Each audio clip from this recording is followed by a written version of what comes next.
Good evening. This is Community Unity Now.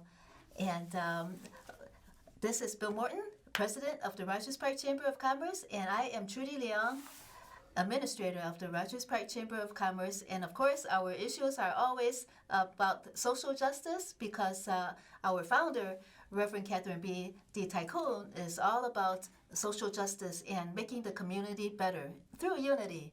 That's Our- why it's called Community Unity Now. Yes. And our special guest today is Tonika Johnson. She is a community activist, artist, and a very special person that finds inequity in the strangest places and brings it to light. How are you today, Tonika? I'm good, thank you. Thank you. How are for- you all? Good, good, good. Thank you so much for joining us. It's such a gift to have you with us. First, Thank you. yeah, thank you. So, what inspired you to research land sale contracts?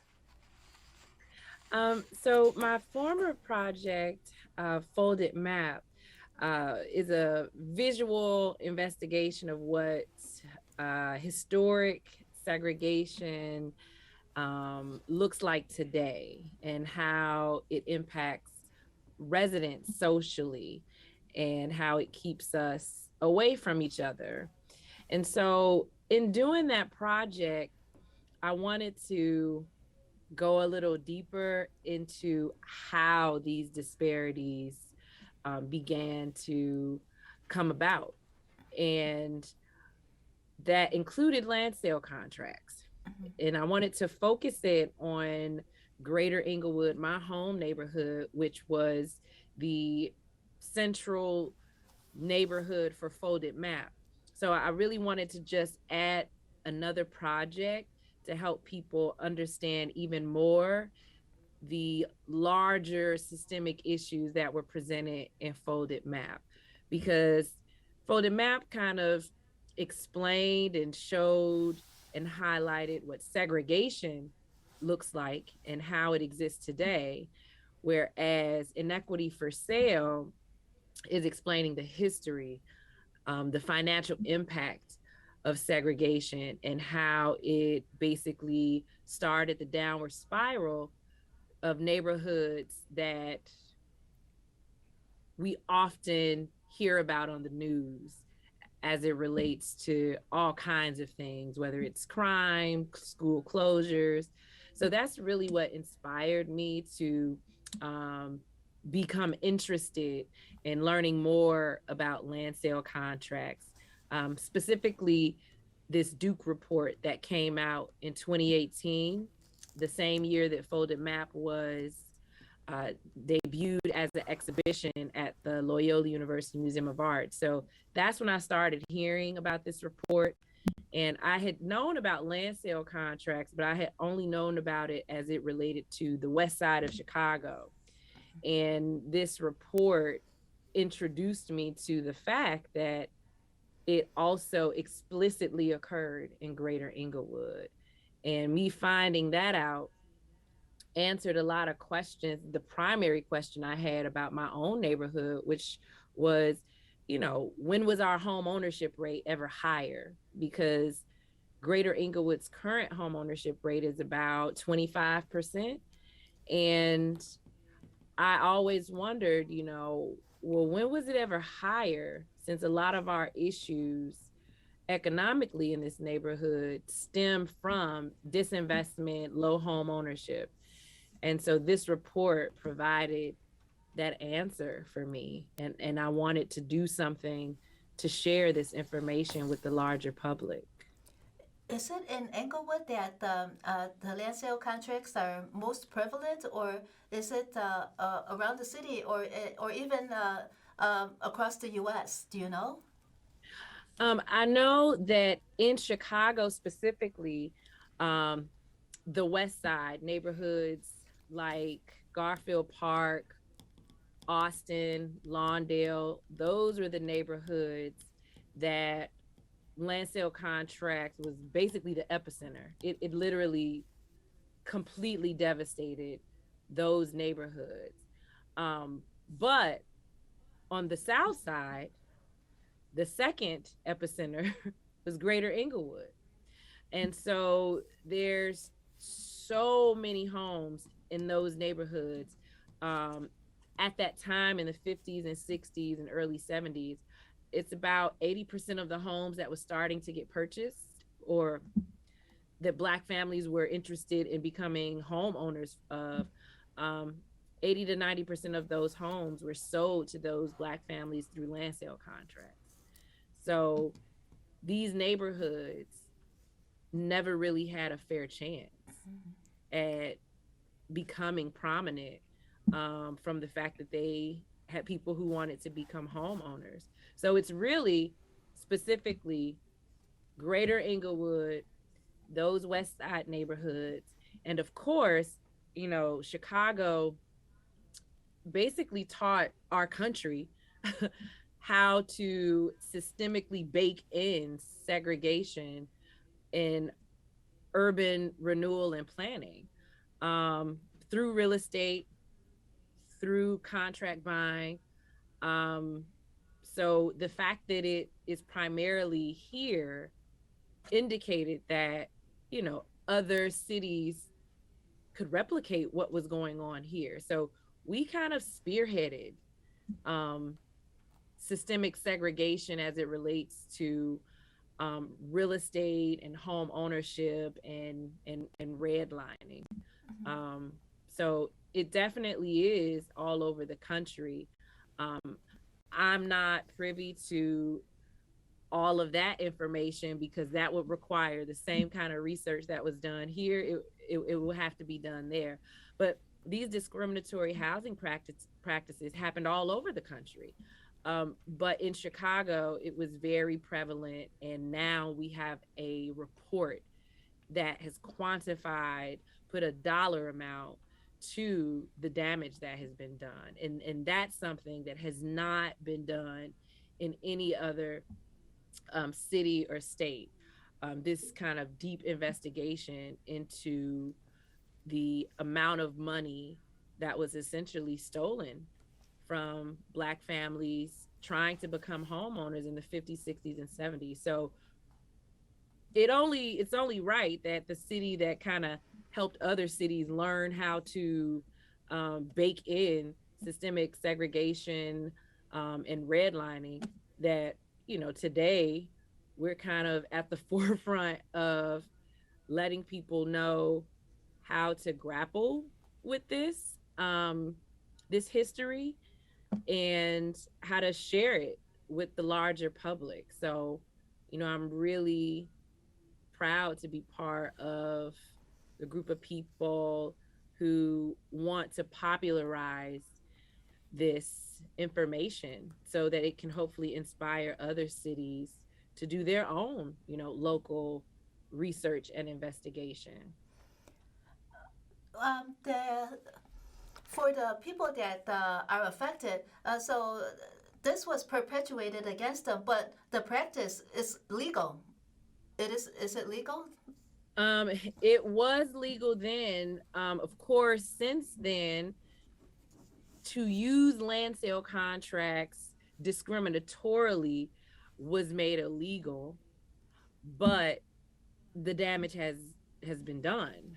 Just like segregation is illegal, but it's still, the impact of it is still rampant. So, um, it is not legal to use land sale contracts in that specifically racist targeted way, but you know similar practices are still around today, and the impact of that injustice is what I'm hoping that my project can help people understand.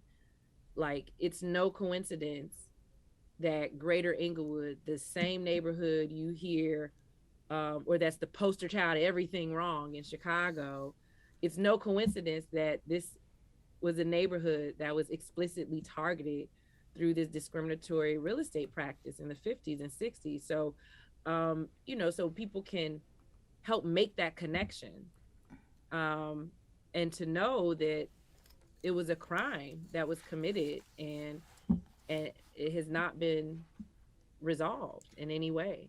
So, um, even though it is illegal now, and it wasn't before in the 50s and 60s, um, how many predatory real estate investors are still using this system to take advantage of hopeful homeowners and keeping neighborhoods in poverty? Um, well, different versions of those similar discriminatory practices are going on today, and since I am not a real estate expert, I can't speak to which financial products are similar to the the ways that land sale contracts were used. But the problem is the damage that had been done in the 50s, 60s, and 70s to those families and subsequently the neighborhoods. On the flip side, there were people who gained a lot of wealth from that, and they have never been brought to justice. And it's not only individuals, but individuals who came together to create businesses.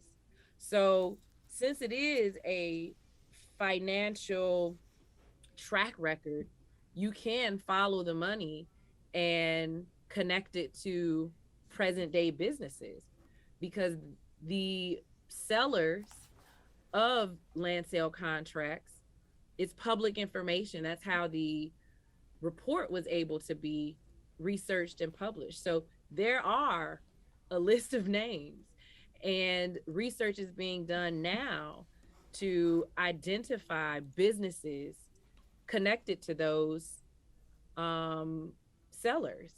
And so that would be very useful information to pursue some kind of legal action in the near future towards a business that directly benefited from the theft of wealth from those Black families. And right along with that, do you have any case studies of lawsuits or indictments of of people who are Um, doing that? well, historically speaking, the book Family Properties by Burl Satter highlights the work that her father was a part of with the Contract Buyers League that existed in Chicago, because they were a group of lawyers who were assisting these Black families to litigate, to prepare a lawsuit that they eventually did lose, and they weren't able to get any redress, but it helped influence making that practice illegal. But they didn't get any, um, there was no recourse. So that book details their experience, their process, um, the the deposition, everything. So that has been a primary reference for me as I work on this project, talking to Burl Satter, reading her book, learning more about the Contract Buyers League, because that literally was a group of lawyers who were working pro bono to help these families fight against um, the sellers of this discriminatory, racist financial product. If homeowners now discover, first of all, how could homeowners discover whether or not that they are under the influence of a land sale contract, and if they find themselves that they are at the mercy of a land sale contract, what could they do about it? If they, because of your information that you present out there, and people investigate, then they know Yeah. now what could they do? Well, thankfully, to my newfound friend that I got acquainted with, who is the lead researcher of the Duke Report, her name is Amber Hindley. Her and I have come together through my Inequity for Sale project to make available the addresses and information about all of the land sale contract homes in Chicago. Um, I'll be creating an interactive map as part of my residency through the National Public Housing Museum. And that interactive map will have the names of the individuals who land sale contracts were sold to. So the Black families who thought they owned their home and found out they didn't. Um, that information will be available for the public in about 2 to 3 weeks on the website. So if people have a suspicion that their grandparents' house was on a land sale contract, they can look it up online at the Inequity for Sale website. Since the research has been done, they don't have to go through the long process that the researchers did to go to the actual, downtown to the clerk office and look through all of that. The research has been done. So that's why we thought it would be a benefit to the larger public to just make it available. So people will be able to use that interactive map to find that out. But the other important thing to understand is that when close to 200 homes in a neighborhood in the 50s and 60s are being sold to Black families on land sale contract, that's at a time when Greater Englewood was transitioning into becoming a Black neighborhood. So that means that 80 to 90% of those homes that were being sold to Black families were being sold on land sale contracts. So it doesn't sound like a large number today, but at that time, that was the entirety of the people who were trying to become homeowners. So what that means is a neighborhood starting out their home ownership process that way really sets it up to fail, because these people thought they owned their homes and then they found out they didn't. So that means they weren't reaping any benefit of becoming a homeowner, and that means that their neighborhood wasn't as well. And it meant that it impacted the rental market. So it's not just the families who bought their homes on land sale. Well, not, they didn't buy their homes, whose homes were sold to them on land sale contracts. They weren't the only ones impacted, because families couldn't acquire a federally backed mortgage. And some people just didn't feel comfortable with land sale contracts because they didn't know or understand it. So it forced them into the rental market. And those people were also taken advantage of, high rent prices. So it really affected not only the potential homeowners, but also the renters. They were paying more money than they should have. And it was money that could have gone into them becoming homeowners. So that's how something like this, that seems like, oh, just the families who were affected by land sale contracts should be, offered some type of redress. It really impacted the entire neighborhood. Because once those families started to find out they didn't own their homes, that's not a good commercial for other people to want to become homeowners. So they stayed in a rental market longer than they probably wanted to, because they couldn't become homeowners. So, it really affected everything. So it just made a neighborhood essentially full of renters, people who went into contracts knowing they were renters, and then people who thought they were homeowners, but basically they were renters. And so that's the majority of what Greater Englewood is today. It's a neighborhood primarily full of renters. So the families that thought they were homeowners weren't the only ones impacted, which is why I wanted to do this project so people can understand what happened to these close to 200 families in the 50s and 60s really impacted the entire neighborhood. And that's the long-term ripple effect that people don't understand about what happened in the 50s and 60s, how it affects us today. Because if those families actually did own their homes, what would the neighborhood be like today? it would have just continued to build up because they started out with a strong base of Black homeowners. So that meant they were building equity. That meant that schools were being funded. That meant people who were renters would have saw the benefit of becoming homeowners, so they would have probably wanted to be homeowners. It really changed the trajectory of what Black neighborhoods could have been. And so I really wanted to make that apparent by having the project be place based in the neighborhood. Like, it's one thing to go to a museum, but when you visit a neighborhood that's directly impacted by what you're learning about and you see the house, then it all starts to make sense. Like, oh, these homes aren't abandoned, and these homes aren't demolished just because people are poor and Black and uneducated. That's actually not the truth. So it helps people understand a different truth, a different reality that they haven't been told. Are the 200 homes going to have markers on the land so that the visitors could tell which homes are affected? Well, that's the goal. The goal is to have all of them marked. But I'm going to be starting out with just a collection of 15, since the landmarkers cost money.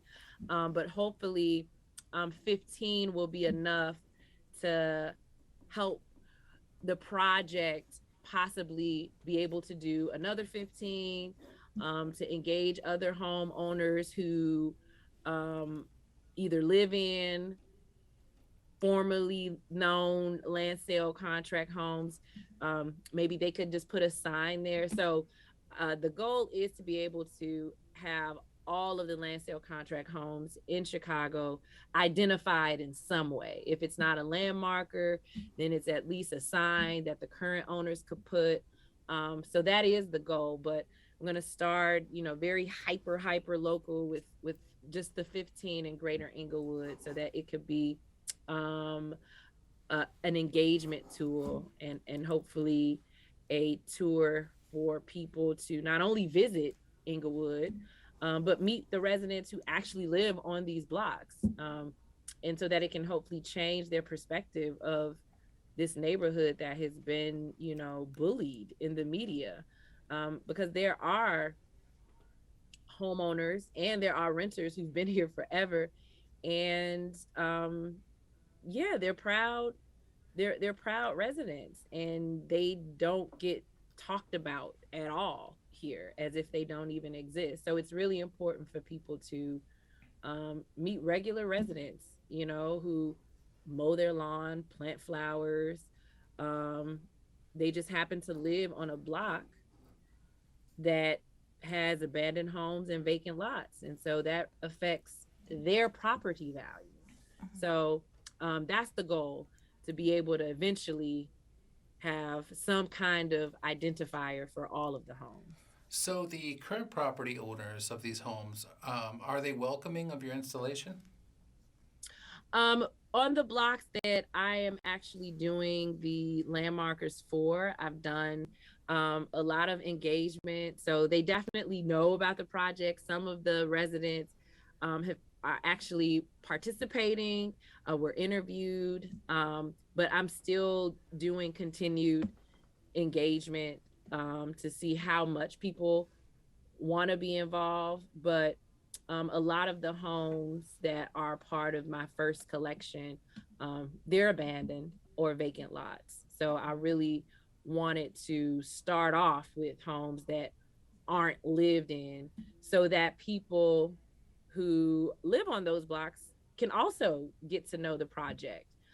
Because it's hard to kind of explain an art project like this without seeing it. So that's why I'm really excited to have the landmarkers installed, so that the residents on the block can actually connect it to the paper, the packet that they received from me before. Because, it's just different reading something and then seeing it, like, oh, that's what she meant. So that's that's going to be an ongoing process, continued engagement with the residents. But when I was doing the engagement, I spoke to a lot of residents who were really interested, and they had stories about when they were younger. Residents who are in their like 60s now told me stories about when they were younger. They remember it being white people on the block, and in like 2 weeks they were gone. So I definitely heard a lot of those stories because majority of the home or the residents on those blocks are older as well. So yeah, the engagement continues. And there's so much more to talk about, Tanika, but we just ran out of time. So thank you so much, Tanika Johnson, the in, the presenter of the Inequity for Sale project, and you do so much work to bring information about land sale contracts to the public and about how inequity affects Black neighborhoods. And we really hope to see more from you Yes. after the Folded Map project and your new Inequity for Sale project. Thank you so much for being our guest on Thank DTI you for Coup having me. Community Now. Thank you.